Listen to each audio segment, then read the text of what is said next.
Hello everyone, আসসালামু আলাইকুম। কেমন আছেন সবাই? আল্লাহর রহমতে আমি তো ভালোই আছি।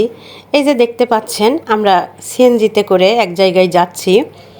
জায়গাটার নাম আমার সঠিক মনে নেই, বা আমার এত জানার আগ্রহও নাই।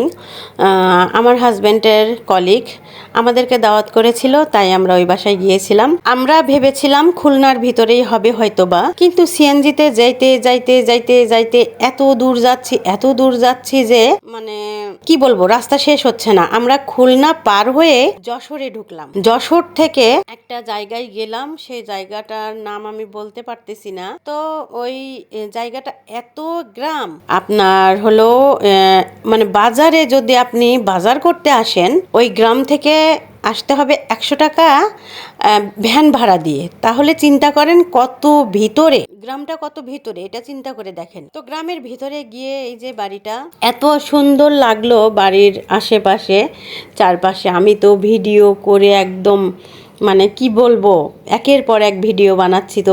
এই যে আম, ছাদে উঠে দেখি এত সুন্দর সুন্দর আম ধরে আছে।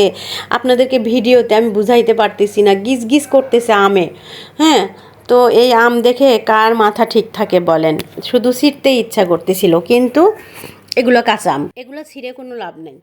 আর কাঁচা আম খাওয়ার থেকে পাকা আম খাওয়াই মনে হয় বেটার কিছু। মানে কাঁচা আম তো টক, মিষ্টি আম খেলে খুব ভালো লাগে। তো পুরা ছাদটা আমি ঘুরে বেড়াইলাম, আর সিঁড়ির উপরে তো অনেক ভিডিও বানাইলাম। সিঁড়িটা আপনারা অলরেডি আমার রিলসে দেখে ফেলছেন, অনেক সুন্দর একটা সিঁড়ি বানাইছে ওই ভাইয়াটা। ভাবিটা আমাকে অনেক আদর করলো। ওই বাসার একটা আন্টি আছে, মানে আমার ওই ভাইয়াটার মা, এত সুন্দর, এত স্মার্ট উনি, আমার খুব ভালো লাগছে। আর গ্রাম গ্রাম শুধু দেখতেই ভালো লাগে। আপনি হয়তো বা একদিনের জন্য বা 1 ঘন্টার জন্য বা মানে কিছুক্ষণের জন্য যদি যান, তাহলে দেখতে আপনার খুব ভালো লাগবে, বা এলাকাটা দেখতে খুব সুন্দর দেখা যাবে। কিন্তু যখন ওখানে থাকার মতো আপনি প্রস্তুতি নেবেন, এখানে থাকা খুব সহজ ব্যাপার নয়। এখান থেকে স্কুল, কলেজ, হাসপাতাল, চিকিৎসার ব্যবস্থা কোনো কিছুই হাতের নাগালে নাই। মানে ওখান থেকে আপনার অনেক অনেক দূরে যেতে হবে, তারপরে আপনি সব কিছু পাবেন। তো আমি চিন্তা করতেছি যে এখানে কিভাবে থাকে এরা, বা এদের কিভাবে অভ্যাস হয়ে গেছে। অবশ্য মানে কারেন্টটা যে গেছে, কারেন্টটাও ঠিকভাবে চলে না, ভোল্টেজ কম।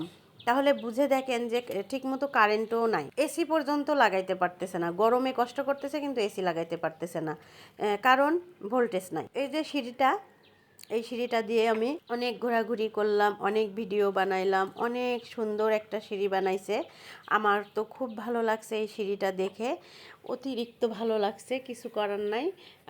তারপরে সামনে দেখেন একটা বিড়ালকে দেখাবো, এত সুন্দর বিড়ালটা, একদম বাঘের আকৃতি। হ্যাঁ, মানে ওর গায়ে শরীরের যে লোম টোমগুলো আছে, ওর চেহারাটা এই যে দেখেন কত সুন্দর, একটা বাঘের মতো বিড়াল। কি সুন্দর লাগতেছে দেখেন। ওই যে আমি ওর সঙ্গে কথা বলতেছি, দেখো একটু ঢং করতেছে, রং ঢং করে আমার সঙ্গে, মানে একটু দেখাচ্ছে যে আমিও রং ঢং করতে পারি। আবার আমার দিকে কি সুন্দর করে তাকাইছিল অনেকক্ষণ। তো আমি ভাবিকে বললাম, ভাবি এর বাচ্চা নাই, আমি বাচ্চা নিব। তো যদিও বা আমি বিড়াল পছন্দ করি না, কিন্তু এই বিড়ালটাকে দেখে আমার এত ভালো লাগছে, মনে হলো যে বাচ্চা নিলেই হয়তো বা এর মতোই হবে। তো ভাই বলল এর বাচ্চাগুলা 6 মাস হইলেই মারা যায়, কিছু বুঝি না কেন। আমিও বুঝলাম না কেন মারা যায়। তো যাই হোক, সবাই ভালো থাকবেন। ভিডিওটা আমি শেষের দিকে প্রায় চলে আসছি। আর এই যে বারবার আমি এই ছাদের ভিউটা নিচ্ছি, ছাদের যে ভিউটা আছে এত সুন্দর আমার কাছে লাগছে। আমি শুধু বারবার ছাদে উঠেই সময় কাটাইলাম, যদিও বা অনেক রোদ, অনেক মানে বলবো কি গরম। আর এই যে ভাইয়ারা আমাদেরকে আম, কাঁঠাল, দুধ সব দিয়ে দিছে। তো আমি একটু ভিডিও করে নিলাম, যেন আপনাদেরকে দেখাইতে পারি, শেয়ার করতে পারি যে আমরা গ্রামে গেলাম, কি কি নিয়ে আসলাম, কি কি খাইলাম। ওখানে তো খাওয়ার ভিডিওটা করি নাই আমি ইচ্ছা করেই, যে খাওয়ার ভিডিও কি করব, কিন্তু ভাবি অনেক কিছু রান্না করছিল, অনেক কিছু।